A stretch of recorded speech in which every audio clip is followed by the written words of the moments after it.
All right, jumping right in. We've got a whole bunch of articles here all about Arsenal's mid-season training camp in Dubai. Someone's getting ready for the final part of the season, huh? What's really caught your eye in these reports? What are we hoping to uncover with this deep dive? Yeah, it seems like you're really interested in getting a sense of Arsenal's strategy as they head into this crucial point in the season. And yeah, these articles do give us some pretty interesting insights into their training and the overall mood of the team. Dubai seems like the place to be for Premier League teams right now. What's the advantage for Arsenal specifically, though? Well, both articles mention the warm weather, right? And that might seem obvious, but it's really important for optimizing player conditioning and avoiding those weather-related setbacks. No rain delays, no frozen pitches. So it's not just about the sunshine, then? No, not at all. It's about being as efficient as possible with training. The articles describe the sessions as high intensity, and they mention a focus on both the physical and tactical sides of the game. That suggests a pretty comprehensive approach. That's interesting. The second article uses the phrase fine-tuning when talking about Arteta's approach. So is this just about making small tweaks, or are they completely changing things up? That's a great question. Fine-tuning definitely makes it sound like they're more focused on refining what they already do rather than making huge changes. They're not rebuilding the engine, they're just making sure it's running perfectly. Oh, I'm starting to get the picture, but what are we actually seeing in terms of the training itself? Are they just out there running laps in the desert? Oh, it's a lot more intricate than that. We're talking small-sided games, positional drills, even set-piece routines.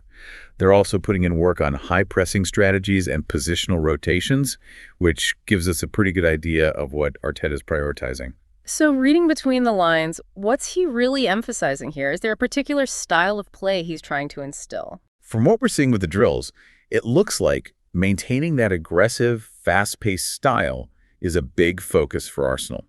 The emphasis on quick transitions and defensive organization suggests they're trying to tighten up defensively without sacrificing their attacking threat. That makes sense. They've definitely been a bit shaky at the back this season. Both articles pointed out the involvement of players like Declan Rice, Gabriel Jesus, Odegaard, and Martinelli in these high-intensity drills. Why is that so important? Well, those guys are the core of the team, right? So this probably just reflects how crucial they are to Arteta's plans, especially with the title race heating up. Keeping them in top condition is absolutely essential. Right, so the veterans are pushing themselves to the limit. But there was also mention of Kai Havertz and Leandro Trossard working on finishing and link-up play. What's your read on that? Is Arteta trying to integrate them more effectively? Now that's where things get interesting. Those two bring a different set of skills to the table. This focus on finishing and link-up play could mean Arteta is looking for ways to add more layers to the attack and make them less predictable. So maybe evolving the system to maximize their strengths. Okay.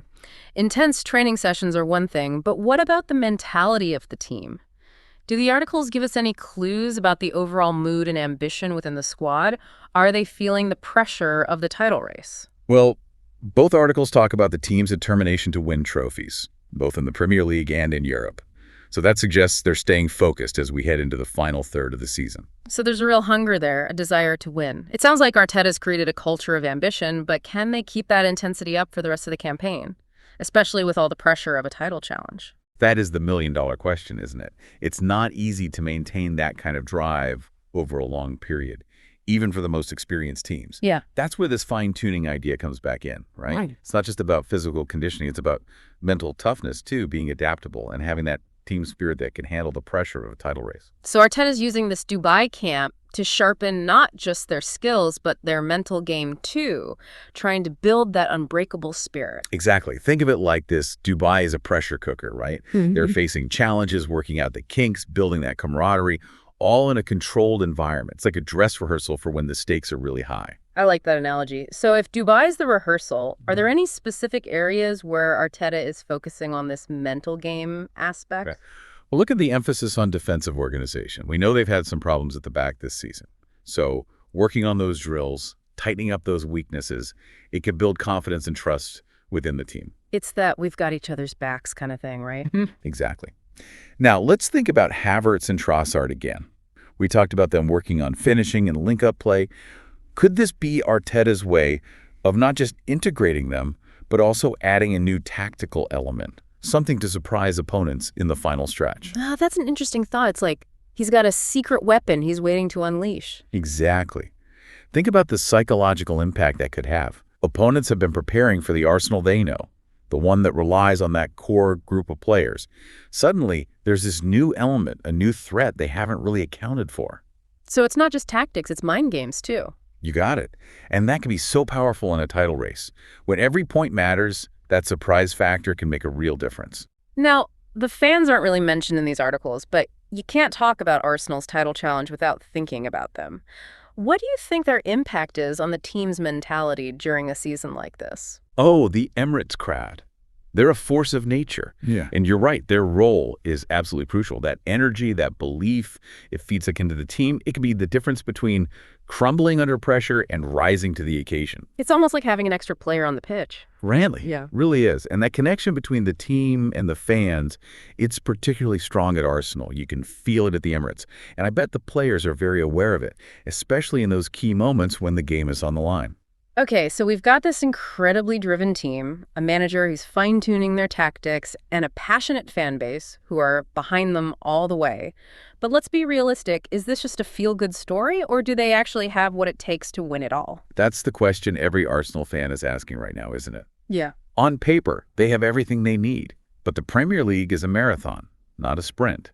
They need consistency, and they need to be able to handle setbacks and pressure. So what's the X factor here? What will actually determine if they can turn this potential into trophies? For me, it comes down to leadership. Can players like Odegaard and Jesus guide the younger players through tough times? Can Arteta find that balance between ambition and staying calm? Can they stay hungry without letting the pressure get to them? So it's not just about talent or tactics, it's about mental strength, leadership, being able to stay focused when things get difficult. Exactly. And that's what makes this last part of the season so exciting. It's a test of their character as much as their skill. We're going to see if this Arsenal team has what it takes to make history. Now, these articles focus a lot on what's happening inside Arsenal, but we can't forget about the other teams, the competition. How do you think the other contenders will impact Arsenal's approach in these last few months? The Premier League is a battleground. Every point is a fight. And the other teams will be studying Arsenal, waiting for them to slip up. So Arteta needs to be adaptable, ready to change his tactics depending on who they're playing and what challenges each game brings. Absolutely. That's another area where leadership will be key. Can they analyze their opponents, predict what they'll do, and make changes on the fly? Can they stay composed when things don't go as planned? It's like a chess match, right? Every move matters and the pressure keeps building. And just like in chess, sometimes you have to sacrifice something to protect what's important. Will Arteta prioritize some competitions over others? Will he rest key players to keep them fresh? These are the tough decisions that could make or break their season. So it's about finding that balance between ambition and being practical, knowing when to push and when to hold back, when to play it safe and when to take a risk. Exactly. And this is where Arteta's tactical skills and his ability to manage players will be tested. Can he make the right decisions at the right time? Can he inspire his team to play their best, even when things are tough? It's like walking through a minefield, where one wrong step can be disastrous. But the rewards are huge for those who can navigate the dangers and come out on top. And that's the beauty of the Premier League, isn't it? The drama, the unpredictability, the feeling that anything could happen. We're in for a thrilling ride, and I can't wait to see how it all unfolds. All right, so we've talked about what's happening inside the team, their mentality, the tactical details, the leadership. We've also talked about the pressure from the outside, the competition, the tactical battles, the need to be adaptable.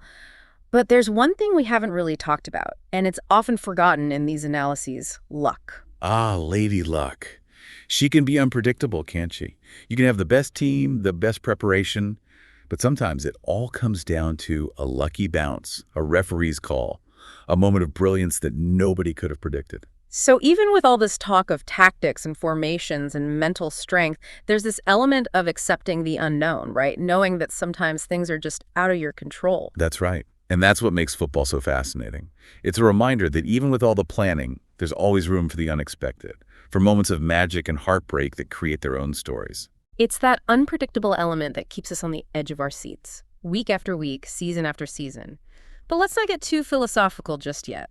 We're still in the middle of it all, and there are some specific tactical questions I want to ask you about, especially those set-piece routines we mentioned earlier. Ah, yes. Set pieces, they can be a game changer, especially in those tight games where every goal is so important. From these articles, it seems like Arteta is really focusing on both attacking and defensive set pieces. He has to. They've conceded goals from set pieces and scored from them too this season. So what are they doing differently in Dubai? Are there any clues about new routines or strategies they might be working on? Unfortunately, the articles don't give us that much detail. They mention the drills, but not the actual routines themselves. So it's a bit of a mystery. We know they're working on it, but we'll have to wait and see how it looks on the pitch. Exactly. That's part of the fun, isn't it? We'll be watching closely to see if they've got any new set-piece tricks when they get back from Dubai. It could be a small change in positioning, a new run, a clever decoy. Any one of those little tweaks could make a big difference. Okay, so set pieces are still a bit of a question mark, but what about those small-sided games they're playing? Can we learn anything from those? Now, those are interesting. They give us a glimpse into how Arteta is thinking about team shape, player movement, and those quick transitions he loves. So what are we actually seeing in these games? Any specific patterns, formations, or combinations that stand out? One thing that's really noticeable is the focus on players being able to move around. They're switching positions smoothly, adapting to the game rather than being stuck in one spot. Is that something new for Arsenal, or have they been doing this for a while? It's definitely an evolution. We've seen them do this before, but it seems like they're taking it to a new level in Dubai. So how does this actually work in a real match? What are the advantages of players moving around like that? Well, it makes them much harder to defend against. Imagine you're the other team. You're trying to mark certain players, track their runs, know where they're going. But if they're constantly swapping positions, it messes up your defense and creates confusion. Like trying to hit a moving target, right? You think you know where they are, but they're already somewhere else. Exactly. And that unpredictability creates chances to pass, to shoot, to score goals. It's about using the space that opens up when you force the other team to react instead of controlling the game. This positional fluidity sounds great in theory, but doesn't it require the players to be really smart tactically and communicate well with each other? Absolutely. It's not something you can just do overnight. They need to understand the system together, trust each other, and be able to make quick decisions as the game changes. So it's not just about individual skill, it's about the whole team being smart. They need to be on the same page, reading each other's movements, and knowing what the other is going to do. Exactly. It's like a complicated dance where everyone knows the steps but can also improvise and follow their partner's lead. And that's where these small-sided games are so important, right? They're a chance for the players to practice these movements, build those connections, and really get to know the system. Exactly. They're honing their skills, building that chemistry, and fine-tuning their tactical approach, all to get ready for the big challenges ahead. We've talked a lot about attacking, but what about defense? The articles say it's a big focus for Arteta. What are they specifically working on in Dubai to improve their defense? From what we can see, they're really focusing on when to press, defensive shape, and making sure there are no gaps for the other team to exploit. Can you explain that a bit more? What do those things actually mean on the pitch? Sure. Pressing triggers are basically signals that tell the players when to start pressing the other team. It could be a certain pass, a player receiving the ball in a dangerous position, or even just a feeling that the other team is vulnerable when they're trying to build an attack. So it's not just about chasing the ball all over the field. It's about being aggressive at the right time, disrupting the other team's flow, and winning the ball back. Exactly. And that's where defensive shape comes in. When they press, they need to stay compact, close down passing lanes, and force the other team into making errors. Like a well-oiled machine where every part works together to shut down the opponent's attack. I like that. And covering spaces is all about anticipation and communication. Each player needs to know what they're responsible for, track the movement of the other team, and make sure there are no gaps for them to take advantage. If they have that belief deep down, then I truly believe anything is possible. It's been amazing to explore all these different aspects of Arsenal's preparation and the challenges ahead. Thanks for joining us on this deep dive, and as always, keep those questions coming, keep exploring, and keep the conversation going. It's been a pleasure.